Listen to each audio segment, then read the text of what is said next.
Today we are going to be installing this foot brake kit for the Surron Ultra B. First thing we're going to do is put this pump onto the lever body. Simply remove this cotter pin and line it up to whichever hole you want. This is just a 4mm Allen key for both of these bolts, so just go ahead and tighten that down.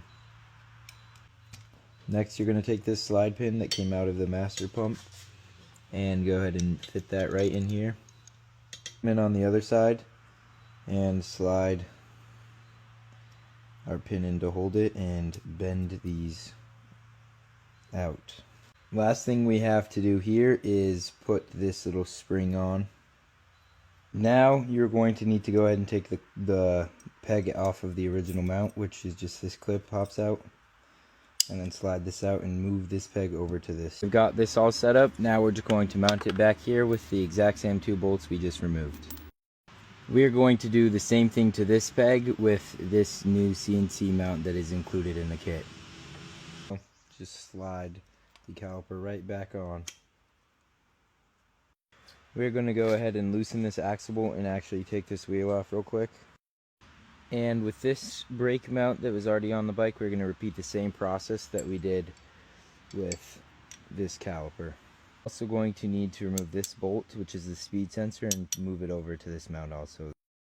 One trick when putting the wheel back on is to leave the chain over the swing arm like this, so that once the axle is back in and once both of the axle blocks are both lined up, you can put it over the sprocket like so and just spin it backwards.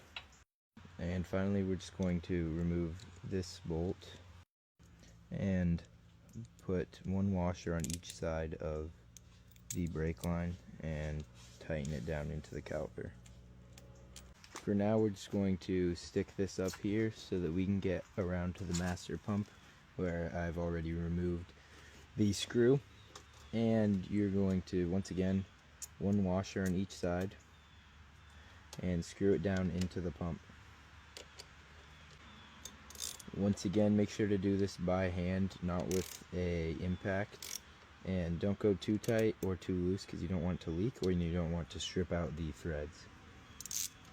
Now for the brake line management, you can pretty much do it however you please, but there are included zip ties so that you can zip tie it to the other brake lines and whatever you would like to do to make it look nice, and make sure it is not in the way of the spring or the chain or anything that will break the line. But that's pretty much it. Make sure to buy this kit right now. It just dropped at ermoto.co for the cheapest price out there, and you can use code ERMOTO for a discount.